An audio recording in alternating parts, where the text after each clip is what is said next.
Not the only thing that causes a recession, but what causes a recession worst is the big bad thing that comes along that no one expects. And you should be trying to largely put aside on the shelf all the things everybody talks about and look for what other big bad thing could happen that nobody's talking about.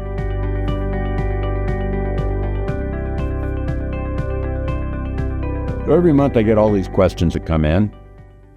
This month's are actually particularly unusual, so that makes it more interesting. I'm going to whip through them pretty quick. I try to do that. I'm not very good at doing that, but I'll try. What happens if we don't make it to the euphoria stage of the market cycle? Well, as I have long quoted Sir John Templeton's famous phrase, bull markets are born on pessimism, grow on skepticism, mature on optimism, and die on euphoria. And the fact of the matter is, this question is recognizing that and asking, what if we don't get to euphoria? Sometimes big bad things come along that no one's expecting, that wallop the world in a negative way. A little bit like COVID did. A lot like COVID did. Or FASB 157 in 2007 that cut back bank lending capability by killing their balance sheets and tail spinning us into the so-called mortgage crisis and all that went with it in the 2007 to 9 recession. Those things can come along and prematurely cut off euphoria.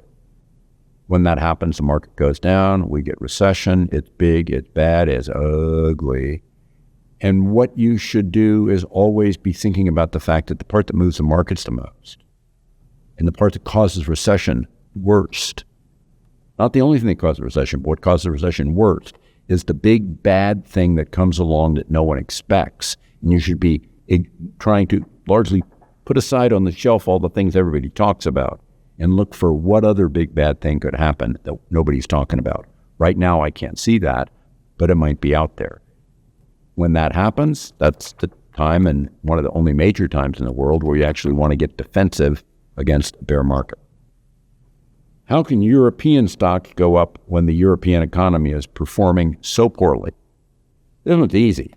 The reality is the European economy is performing poorly, but it's performing way the heck better than people thought it would at the beginning of the year.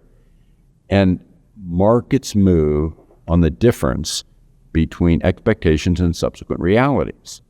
So if the European economy is doing badly as it is, but the badly is still better than people thought it would, that's a positive surprise. It's a positive surprise that moves markets up. It's a negative surprise that moves markets down. That's the way that works.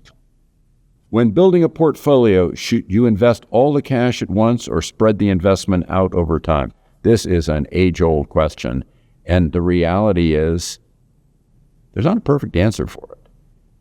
Let me say it partly depends on who you are in terms of your ability to be comfortable and confident of what you're doing without being overconfident.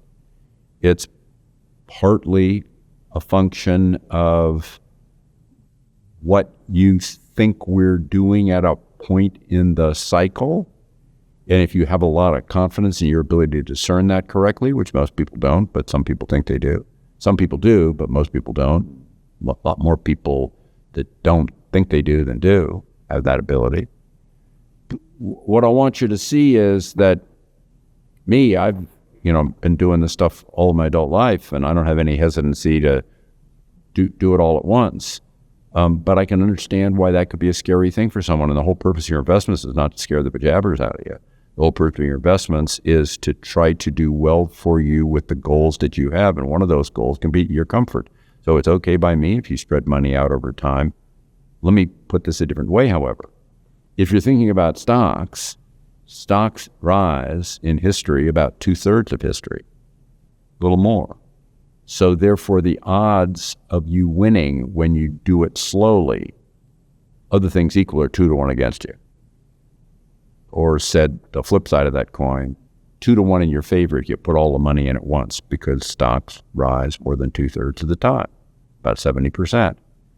So therefore, when you do it slowly, if the market acts the way it acts 2/3 of the time, you're hurting yourself. You're waiting for that downturn. Then the next question you have to ask yourself, if you get a downturn, that other third of the time,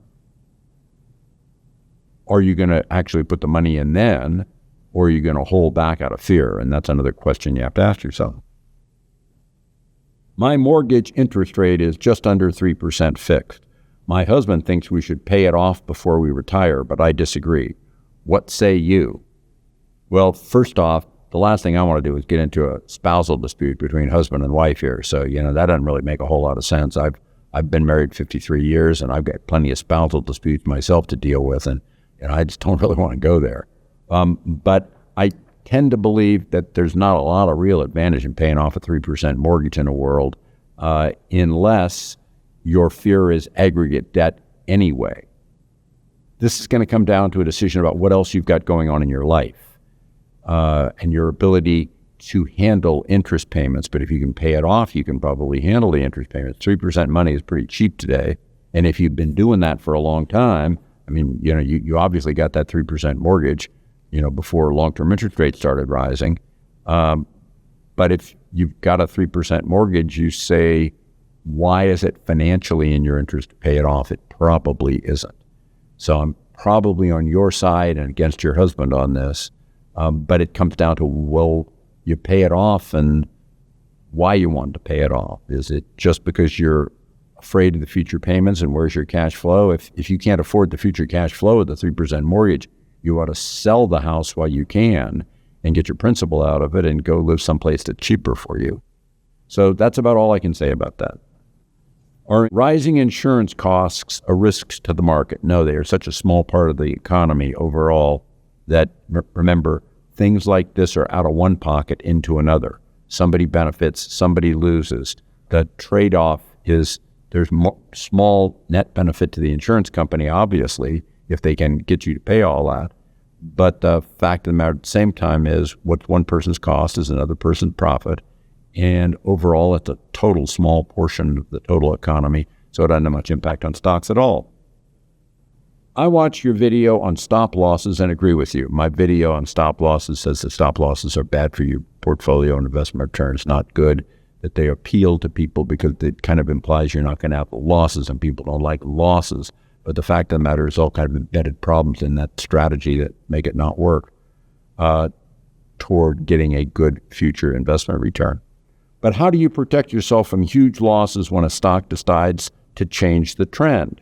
Well, stocks don't decide to change the trend. Buyers and sellers change what they do in relation to a stock as they see fit at a point in time. And this goes back to the question of how do you decide when's the right time to sell a stock?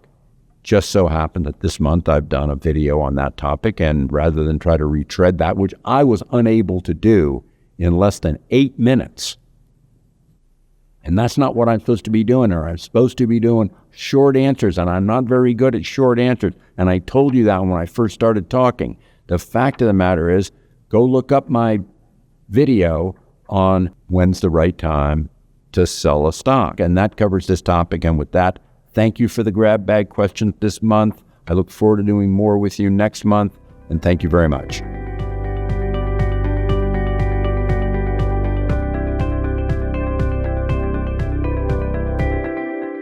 Hi, this is Ken Fisher. Subscribe to the Fisher Investment YouTube channel if you like what you've seen. Click the bell to be notified as soon as we publish new videos.